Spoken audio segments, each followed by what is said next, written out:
Two co-workers named Elijah and Amber.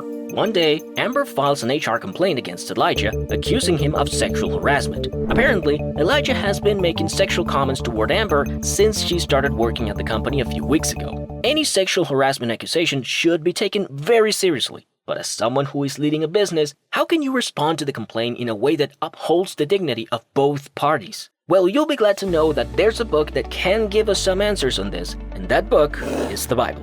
Christianity has a lot to say about how we should approach sexual harassment in the workplace, and we're going to talk about how to deal with it in a Christian way. Before we get into the situation, we must first define what sexual harassment in the workplace is and what it entails. At its core, sexual harassment is a form of sexual discrimination. It can take on many different forms and can mean different things to different people. It usually manifests as either unwanted sexual advances, asking for sexual favors, sexual jokes or comments, and physical conduct of a sexual nature. All of these actions are considered to be inappropriate because they dehumanize people into sexual objects. This dehumanization is against Christian values that seek to uphold the dignity of every person. Now let's go back to Elijah and Amber and see how the Bible can help us in this situation. We're first going to talk about how this situation could have been prevented in the first place. Putting policies in place to prevent sexual harassment is something every business needs to do, and this is supported by the Bible. Luke chapter 21 verse 36 states that, "Be always on the watch and pray that you may be able to escape all that is about to happen." As a business leader, you must do all you can to prevent situations like this, and you can do so in a variety of ways. The easiest thing to do is to have a widely disseminated policy regarding sexual harassment in place in your company. This way, if anyone violates the policy, you will be able to legally hold offenders accountable because your policies are enshrined in the company rulebook and made known to everyone. Make sure that every new employee is aware of these policies and that they are upheld in every situation. This gives the policies legitimacy. Romans chapter 13 verse 1 says, "Let every person be subject to the governing authorities." Just like the verse says, it's also important to ensure that no one is treated above the rules set out by your company. Another thing businesses must do is to make it easy to report harassment. If an individual encounters many roadblocks to reporting harassment, it could result in harassment going unreported, which could ruin and degrade your company culture and ultimately affect your business operations, profit, and turnover. Proverbs chapter 31 verse 9 says, "Speak up and judge fairly. Defend the rights of the poor and needy."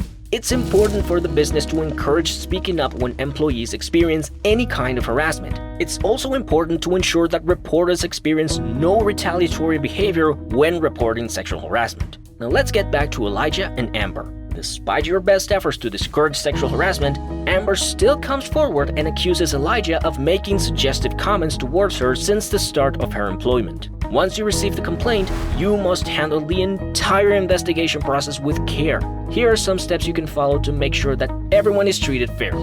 Once you receive the complaint from Amber, it's important to tell her that the company takes these kinds of things very seriously. This means that every complaint must be investigated, even if the complainant does not want it to be investigated. This should be done to encourage future complainants to report harassment and should be clearly stated in company policy. Proverbs chapter 16 verse 20 says, "It pays to take life seriously. Things work out when you trust in God." Trust in the processes you've established and make sure that they are followed to the T. Establish open and clear communication with Amber and tell her to report any further harassment or retaliatory behavior. Once you receive the complaint, the next thing you should make Amber do is put the whole incident or incidents in writing. Memories tend to fade as time passes, so having a written record of events from Amber will help with your investigation. Habakkuk chapter 2 verse 2 says, "God instructs someone to write down a vision and make it clear." Even the Bible instructs us to keep a written record, as these will be helpful later on. Remember to date Amber's written statement somehow, whether by instructing her to send it via email or social media, or having her written statement dated on paper. This extends to the entire investigation process. Make sure you note down everything from the entire process as it is happening, both for your records and for the investigation process. After this, you need to tell Elijah that a sexual harassment complaint has been filed against him. Assure Elijah that it will be a fair investigation and that you will be impartial, but that any retaliatory behavior will be frowned upon and investigated as well. Usually, knowing that he is now being watched, Elijah will self-correct his behavior.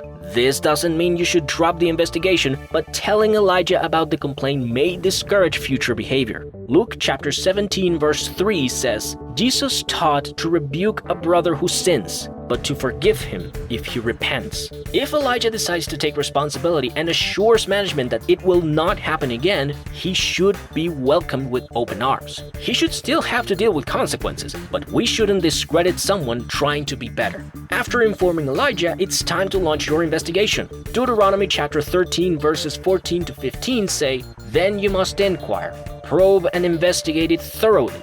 And if it is true and it has been proved that this detestable thing has been done among you, you must certainly put to the sword all who live in that town.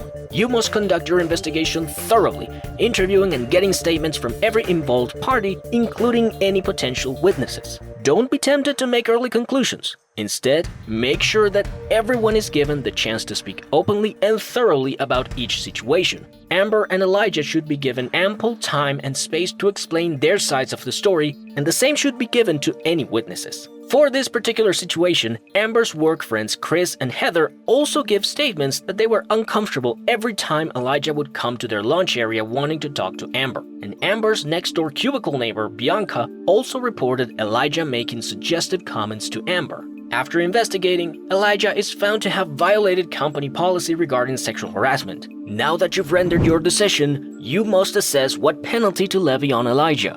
Isaiah chapter 1 verse 17 says, Learn to do good, seek justice, correct oppression, bring justice to the fatherless, plead the widow's cause. You must be able to reprimand him in a just way that is fair to all parties.